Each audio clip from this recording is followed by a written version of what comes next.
Hey guys, welcome back to Release the Craftin. Priscilla here with another day, and another penny, because in this economy it's a penny, of Poevember. I really need to figure out how to start these videos, but we're on day 10. Can you believe it?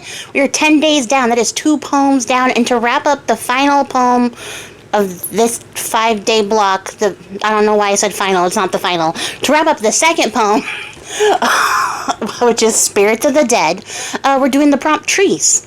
And for this one, I don't know, guys. I wanted to get a little painty, so we got a little painty, and I've been really, like, trying to use up all my acetate, because I've realized that I have several packets of this acetate, and I will say that, yeah, I'm on a mission to use it up now, trying to come up with as many ways as possible during this challenge to incorporate it somehow.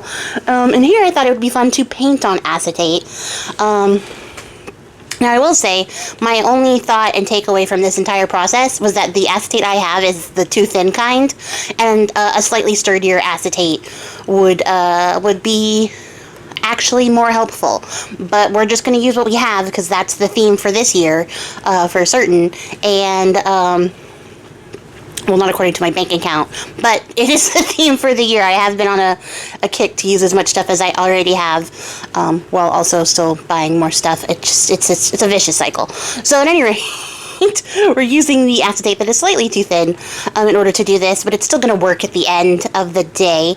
And I'm going to mix it up. I'm mixing up some glossy accents. I forgot what it was called. I was going to call it Gloss Podge, which is not true. If you had the glossy Mod Podge, though, you could do the same thing. So if you don't have glossy accents, but you have Mod Podge, you could do this. Why glossy? Because it looks cool on acetate. If you do the matte, it's going to dull out whatever you put on top of it, which will give you a similar but different effect. So if this is the effect you were going for, you're going to want a little bit of gloss in there, babe. Another thing you could do is like just regular school glue, like a PVA or Elmer's glue.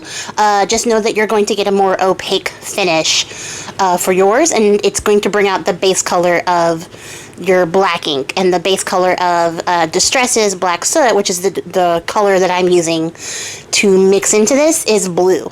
So you're going to get a bluishy, grayish color if you use like a PVA or an Elmer's glue, but you can do it. It's going to be the same effect. Glossy Mod Podge will dry the clearest next on the line after glossy accents. Although, if you have the clear Elmer's glue, I'm just now spitballing, I'm trying to consider all the glue options. If you have a clear glue, it'll work the same too. The only difference is that glossy accents dries a little bit, what's it called? Raised, elevated, textured. Like, you can build up layers and you can make it very tall, and get more of a bumpiness, whereas like with the Mod Podge and the school glue and stuff, it's going to sort of sink back a little bit. Less so with the school glue, surprisingly, but with Mod Podge it is going to dry flatter than you intend it to. And don't worry, I mixed up a lot. I use it all by the end of this. I used it to add texture to our base pieces for this bell jar, which I have been informed is also a cloche. So thank you guys. This was a couple months back where I asked if there was a difference, and you guys all came through and told me it was the same thing. So thank you for that. I now know. So I used that to add some like wood grainy texture to this, and then I'm showing you guys I made an extra large tree for some sort of tag topper, I guess, in the future. I just didn't waste the glossy accent, so I managed to use up a scrap of acetate in addition to the little glossy accents mixture. And then I'm using my distress waxes to like highlight that texture that I added to the base of the jar. And then we're going to make a little hinge, because I want it to be like a little flip out on the page thing. Conceptually, this was a good idea. In practice, I can say that it would have benefited me to put it on a card that was slightly larger, and to just sort of make the bottom longer, like it was on a tabletop or something, so that I had more of a card to like flip back and forth, because I don't really have that much of a card. I only have that little skinny 1-inch base to flip back and forth, but it still works. It still does the thing. It does open and close, which is the purpose, and it does house a nice little tag. in between.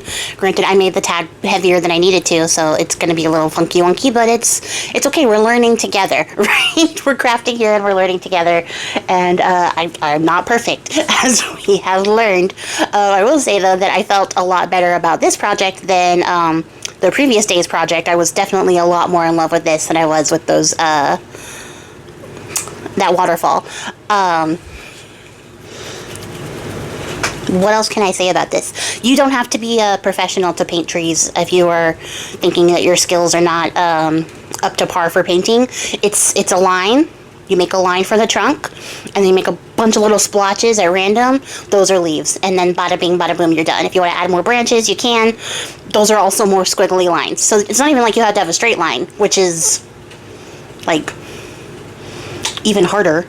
A straight line would be, like, so hard and skillful. No, you can have your wonky, shanky hands do wonky, shanky lines, and you'll have wonky, shaky trees, because that's how trees look like. Trees do not grow in perfectly straight lines, so don't even worry about it. Just get in there with your little brush and paint out some little trees. You don't have to be an art professional. You can see here the difficulty of having such a tiny space to flip this back and forth. And I have enough space on this page. I could have made this a little bit taller and then given those magnets something more to work with than an inch of paper. You live and you learn, you know. There's nothing to it now. I'm not going back. Like I said, it still works. It still does the thing. The acetate page sits there. Does it make a great tuck spot like I wanted? No, but it makes an adequate one. An adequate is acceptable here. This is kind of funny because at this point, as I'm doing this voiceover, somebody has already claimed the purchase of this book, which is fine because I had decided I was going to yeet it out of my house one way or the other by the time somebody asked me. So, like, I'm still building the pages and still putting stuff in here even as I'm doing this voiceover. And I'm just thinking about how, like, my whole approach to this book has been, like, whatever happens, happens. And if I fuck it up, I fuck it up. And if I don't, like, oh, well, great, fantastic, move on. And it's making me kind of laugh because, like, I know that this is going to somebody, and I'm still like, nah, this is whatever. Don't worry, that'll be reflected in the final price. Already, because I have made some errors in this book and things that I'm not, things that I wouldn't be like, yeah, I'll definitely sell this with pride. So it's definitely going to be reflected in the cost of this book because I'm just having fun and doing the challenge at this point, and I honestly really have been enjoying this experience despite the insane amount of stress I have, because when I told myself when I was going to start this challenge, I'll actually have to continue this ramble on the next one because I'm out of time, I think. This is the end of it. Yep, that's it. That's it for me. I appreciate your faces. Thanks for hanging in there. And I will catch you guys all on the next one. Come back tomorrow to see what we do for the next hashtag Poevember 25. Happy crafting, guys. Goodbye.